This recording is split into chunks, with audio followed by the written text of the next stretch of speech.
क्या आपने 10 मिनट में जमीन पर पहुंचने वाली बारिश का एक्सपीरियंस किया है? अमेज़न जंगल में आपका स्वागत है। यह जंगल इतना विशाल है कि इसमें यूनाइटेड किंगडम जैसे 20 देश आसानी से समा सकते हैं।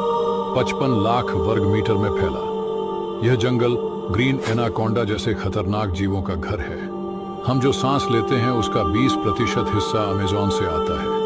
साल भर बारिश होती रहती है। यह जंगल इतना घना है, बारिश की बूंदें जमीन तक पहुंचने के लिए 10 मिनट लग जाते हैं।